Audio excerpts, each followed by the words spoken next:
All right, so I'm assuming everybody at least saw my email and was able to get the JUnit things working. Um, this is how it should look afterwards, right? With these two being the JUnit jar file and the home jar file. All right, so hopefully you have gotten those at least added. That will be good. Just want to make sure this is actually recorded. All right, so if you go to the website, it will say unzip or it will say Opoly. It's also in the email. Okay, want to make sure you unzip it. It should have these three files in it: your Opoly GPJ, your Opoly driver, and your Opoly T. Okay. What we need to do here is go into Project Open. Go into your wherever you downloaded it, which usually will be your downloads folder. Okay, find it and open up the project. Okay, you should have something like this, where you have the Opoly driver class and you also have the Opoly tester class. Okay. Now, a thing about the Opoly tester class is that it's not going to work right off the bat, right? Probably it says it needs the Opoly driver class. Okay, well, you compile the Opoly driver class, and the Opoly driver class can't compile because there's no Opoly class.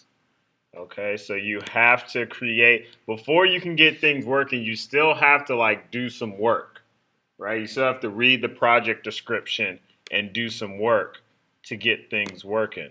So you're going to add files. It's a lot easier if you already add it to the project folder that it is in. I don't know how it moved. Okay. /opoly.java. Go ahead and add that. We're going to create that. Okay. Right. And then we need to actually define it. Right. Now, since this is our definition class, it doesn't actually need a main method, right? That is in our driver class here. Okay. But you'll see when I try to compile it, it still doesn't work because the constructor doesn't match up, right? The constructor it's trying to use accepts an int, and right now all I have is the default constructor, we talked about that earlier, that accepts no parameters. All right, so I have to, the first thing is you have to build a constructor that accepts an int. Okay, it doesn't have to actually be anything, right? You can call it the same board size. Okay.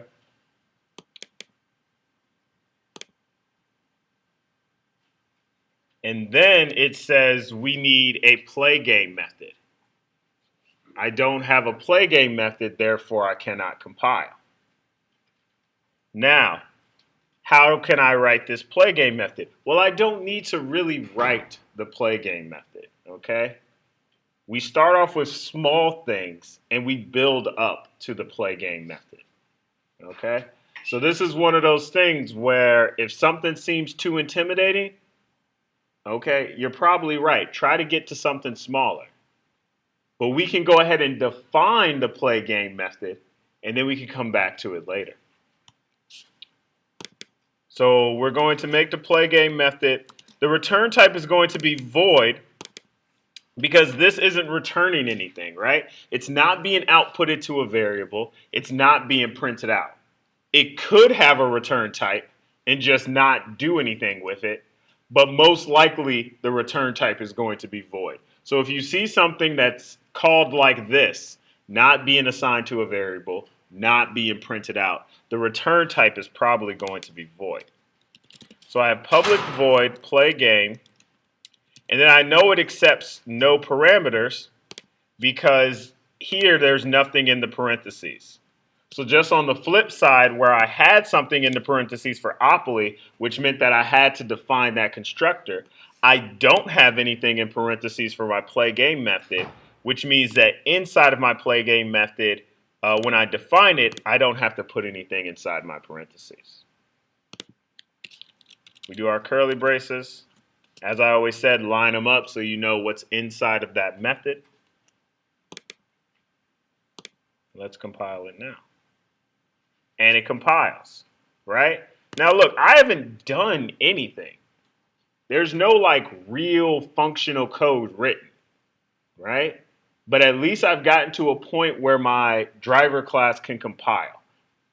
And I've said it before, I've said in emails before, you always want your code to compile. Okay, so that's always your first task is to get something to compile. Right? Don't try to dive in writing code and writing logic because you're going to introduce more errors than you probably want. You want to knock out those compiler errors first thing. Okay? So we compile our Opoly class. We compile our Opoly driver class. We can then go to our Opoly tester class. Okay? And now we get compiler errors here. Now the reason we get compiler errors here is because it is expecting a method called getBoardSize.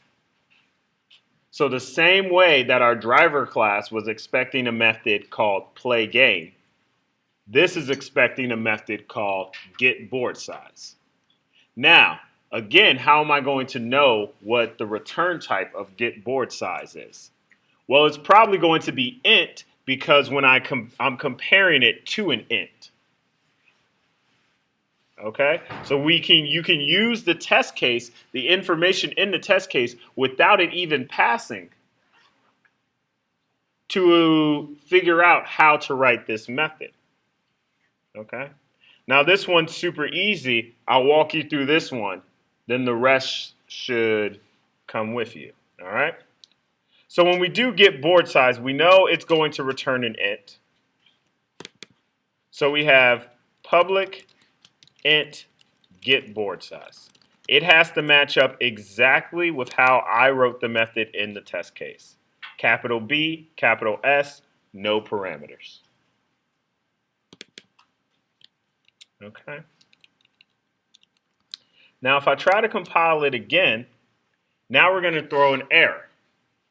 And the reason we throw an error is because since we have a non-void return type, since we have something else other than void as our return type, we have int, we have to have our return statement.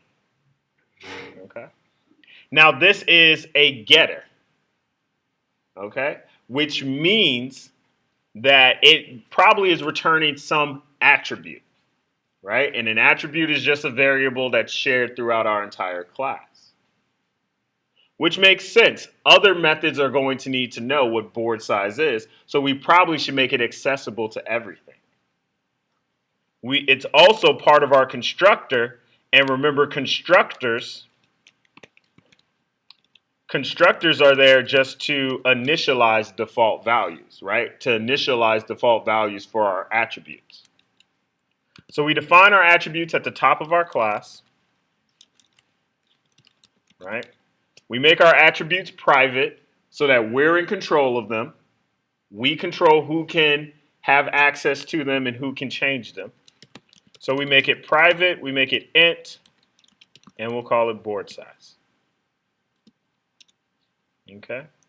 Now, inside of my constructor, in order for me to access board size, remember that this does not work. Java is lazy, and it will reach for the parameter board size, and it will set the parameter to itself, which is useless.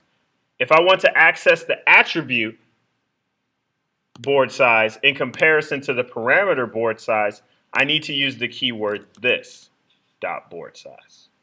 That references the attribute.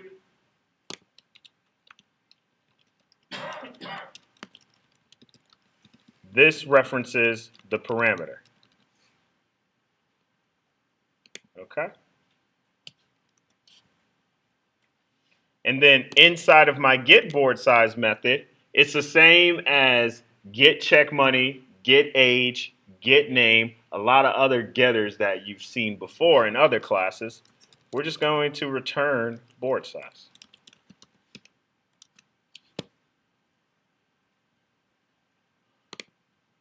Let's compile that. And it's just safe to always compile before you compile your Opoly tester class because it's based off of the other classes. Okay. So now it compiled on the get board size, but now it's failed on our spin. Okay. And as you can see the test case, spin should use math.random to return an int. Okay? Now, what you'll see, the whole reason that I wrote these test cases is because since all of you were just introduced to math.random, you don't know, it's probably too much to ask you to be able to seed a math.random. And what that means is force math.random to return a certain number. Okay, that's possible, right? But you guys have other classes, have other things going on, just new to programming, right? But that makes it really hard to make sure that your program is correct. So the only thing that this does, a lot of this fancy code you see is just setting math.random to return a specific number. And what you'll see is that in all of my methods, I use spin and move to actually move your piece. I have a get steps, which probably means steps should be an attribute. I have a get reward, which means reward should be an attribute. And we have a get pause. We have a get pause, which is the position of your piece. That should also be an attribute. Okay? So once you define these methods, like I said, you don't even have to write the methods. Getters are easy to write. Spin and move, you don't know what that's supposed to do yet. But if you define it, get it to compile, then you can start running the test cases. Okay.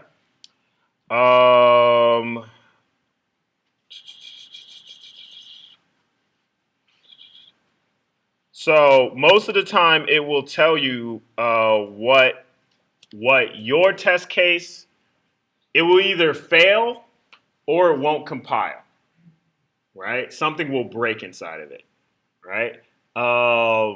If it doesn't compile, that probably means you need to write that method, you need to fix that method, do all those first. If it fails, that means it just didn't return the correct number. Okay, so I try to test all the special conditions, looping around the board, subtracting the board, getting to negative reward, which is possible.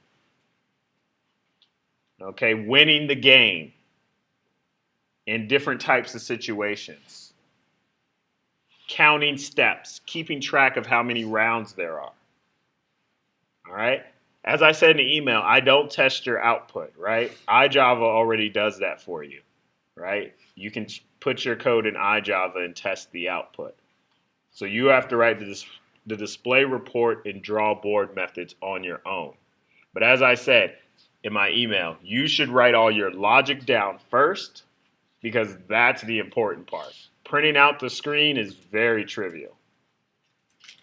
Not trivial, but not important. It's not the purpose of this assignment. It's to get you to print out a board. It's to get you to figure out this logic. Okay?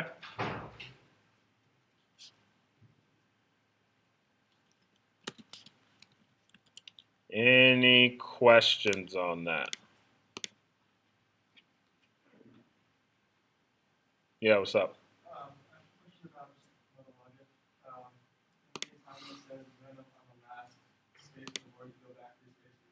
Yes. So does that mean you draw it on the last space and then have what alignment, or is it exactly automatically go back and forth?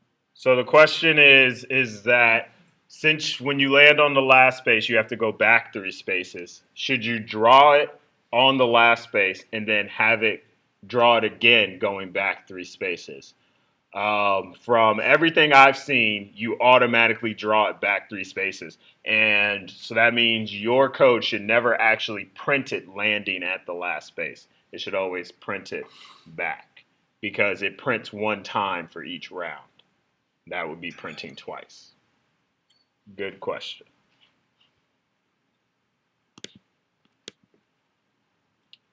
Any other questions? We're good?